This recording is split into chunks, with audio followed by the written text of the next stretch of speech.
આપ જોઈ રહ્યા છો સ્પાર્ક ટુડે ન્યૂઝ। સરદાર સન્માન યાત્રાનું કરજણમાં ભવ્ય સ્વાગત કરવામાં આવ્યું છે। ભારતને એકતાના સૂત્રમાં બાંધવા માટે લોહ પુરુષ સરદાર વલ્લભભાઈ પટેલે આપેલા અદ્વિતીય યોગદાનને સ્મરણ કરવા માટે સરદાર સન્માન યાત્રા 2025નું આયોજન કરવામાં આવ્યું છે। ગોપાલભાઈ ચામડિયાના માર્ગદર્શન હેઠળ 11મી તારીખના રોજ બારડોલીથી શરૂ કરવામાં આવેલી આ યાત્રા કરજણ આવી પહોંચતા જ ખાતે ત્યાં ભવ્ય સ્વાગત કરવામાં આવ્યું છે। કરજણ ખાતે ધારાસભ્ય અક્ષય પટેલ આ યાત્રામાં સરદાર પટેલની પ્રતિમાને ફૂલહાર અર્પણ કરીને સ્વાગત કર્યું છે। ભાજપાના હોદ્દેદારો, કોંગ્રેસના આગેવાનો તેમજ સર્વ જ્ઞાતિના આગેવાનો દ્વારા સરદાર સાહેબની પ્રતિમાને ફૂલહાર કરી સ્વાગત કરવામાં આવ્યું છે।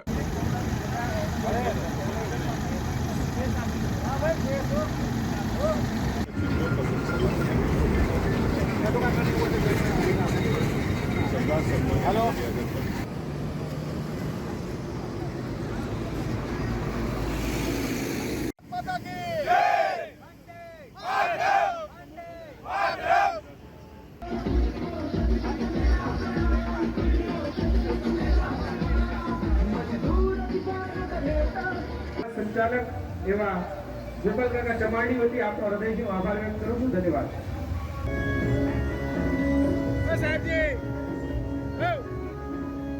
સમગ્ર યાત્રા વતી આપને સૌને આમંત્રણ પાઠવું છું। જય સરદાર, ધન્યવાદ। જય સરદાર।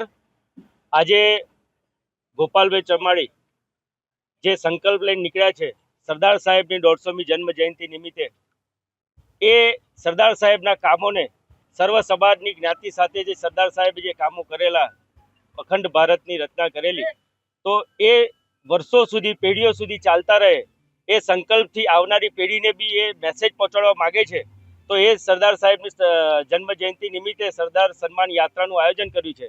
આજે વડોદરા જિલ્લાની અંદર એમનું આગમન થઈ રહ્યું છે, ત્યારે સરદાર પટેલ સેવાદળ એસપીજી ગ્રુપની આખી કમિટી અને દરેક સમાજના આગેવાનો, દરેક સમાજના ભાઈઓ આજે અમારી સાથે જોડાઈને સરદાર સાહેબની સન્માન યાત્રાને ભવ્યથી ભવ્ય રીતે અમે સ્વાગત કરીએ છીએ।